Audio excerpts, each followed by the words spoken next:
What's happening, YouTube? It's 12:11 p.m. Tuesday, November 23rd, 2021, and I can't believe how productive I've been this early in the day. Of course, a lot of it probably stems from the fact that I slept in pretty late yesterday and kind of knocked out pretty early. In fact, I think I went to bed before 2 in the morning. I don't know. I farted around on YouTube. I probably didn't actually get to sleep till nearly 4, but anyway, yeah, not up as late as normal last night. So it was a shorter day than normal, so up earlier than normal today. But oh my, we've got a fire truck being super loud on Thomas here.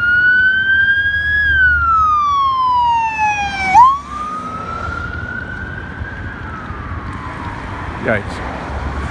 So yeah, today amazingly productive. As I've been rambling on about, I've been working on a scooter project, and this particular scooter, it's a handful of different scooters that I found, all of which I found broken, all kind of lumped together into one, with a couple of new parts that I purchased. The body of it, like and by the body I don't mean the deck, but I mean like the center shaft in the middle. That was originally a Lyft scooter, and as I mentioned earlier, Lyft was one of the shortest lived rental scooters in the game, and obviously like one of the two big ones for rideshare, them along with Uber. But yeah, their foray into rental scooters was very, very short-lived, and one could say pretty poorly executed as well. I remember when Lyft scooters first appeared, and of course at that point in time I was a juicer for lime, so I was out roaming the streets of Scottsdale and looking at scooters, intently looking at scooters every day, way more than a normal person would be.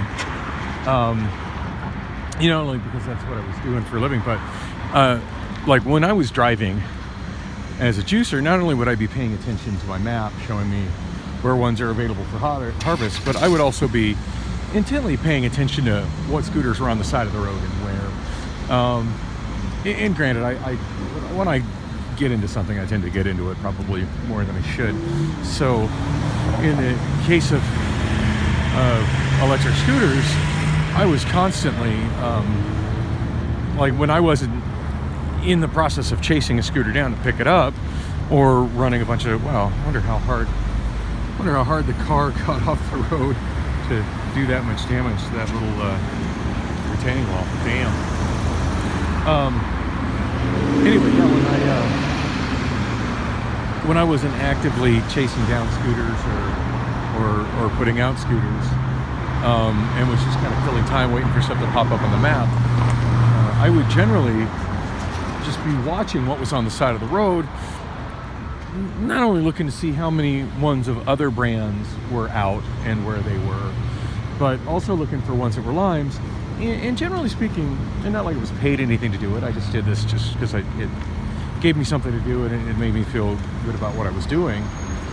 And I feel it, gave this rental scooters in general a better look in Scottsdale, is when I would see scooters on the side of the road that were knocked down and were stood up not neatly, blocking the sidewalk or just not neatly arranged.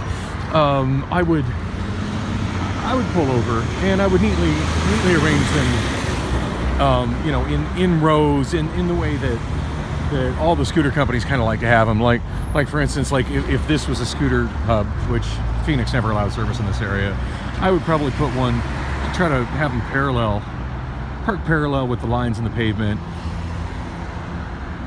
with the back of the scooter like more or less right there, the front of the scooter more or less right there, so it's not blocking the sidewalk.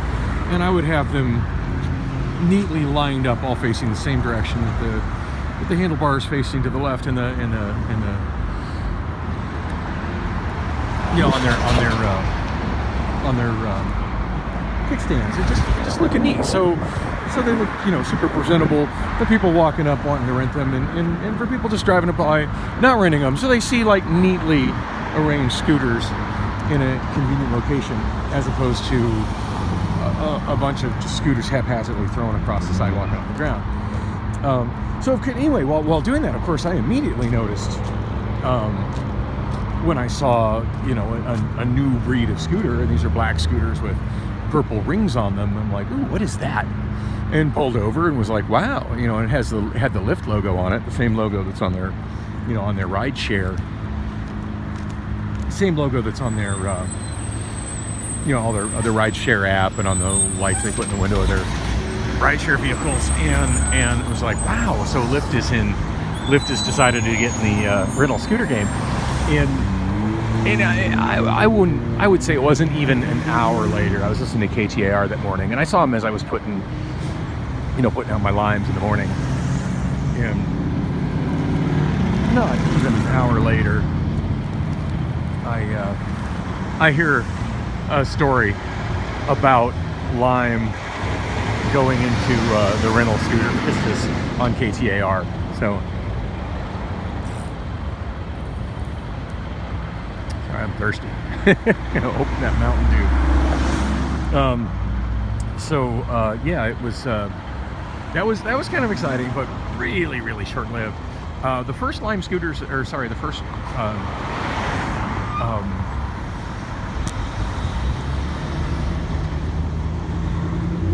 Excuse me, I'm thirsty. The first Lyft scooters that hit the market were all Xiaomi M365s, which I mentioned, earlier was like that was kind of the first wave of rental scooters for everybody. And that actually ended up,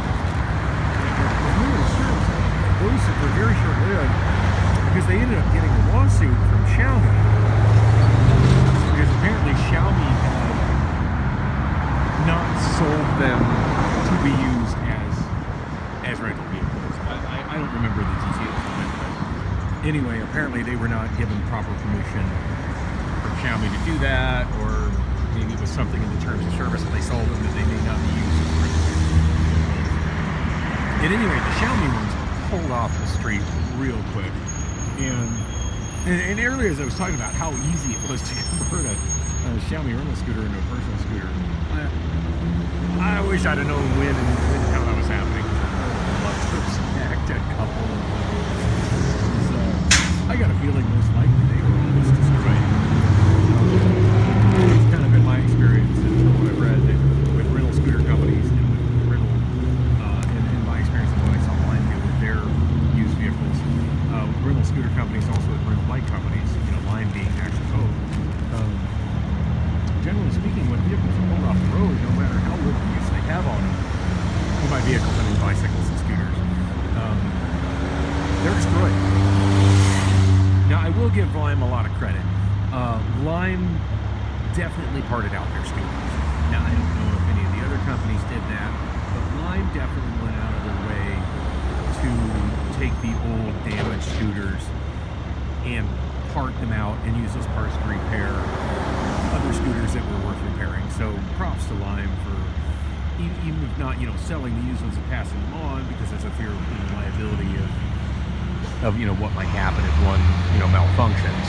At least they made an effort to recycle the person within that in-house, as opposed to just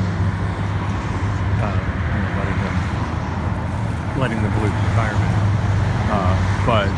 But yeah, I mean, a lot of the other rental companies, they just destroyed them as opposed to selling them or donating them for fear of liability. And I got a feeling, and I don't know for sure, so don't quote me on this, but I'm reasonably sure that all those Lyft M365s that were made in a rental space for Lyft, only got money got destroyed. I certainly, and I'm pretty active in the electric scooter subreddit, which is a global subreddit. I certainly don't ever remember any of those being sold on the secondhand market or anybody talking about them being available. And they were all over the streets, and then they were all gone. I'm doing all right. No, because I don't smoke. Oh, that's good. I do. I'm 51. I don't know why everybody assumes I have a cigarette. The funny thing is, he was asking to buy a cigarette off me. I could probably make money on the side, like cases of cigarettes, and selling them for 50 cents a piece. But I don't know. I'm just a very avid anti-smoker, non-smoker. I really wish, that's one thing I really wish everybody would just simply stop doing. There's zero benefits as far as I'm concerned. I mean, it causes cancer. Why you want that? And bad breath. And just for the record, I would rather rim a woman that bathes than kiss a woman that smokes. You can quote me on that. All right, I see my bus coming, so I should wrap this up real quick. Anyway, what happened was all those Xiaomis got replaced with a variant of a rather customized variant of the 9-bot ES4 scooter. And that is the basis for the one I'm working on rebuilding right now. And I'd love to talk about more, but here comes my bus, so I'm going to get on the bus and finish it up. Anyway, long story short, I achieved my goals. I was able to get the 4 little tiny screws I needed from Ace, perfect fits, and also a rather oddball tool, the security torch socket from Harbor Freight. So I'm on my way back home. Hopefully my next video will be a POV video of me on a scooter.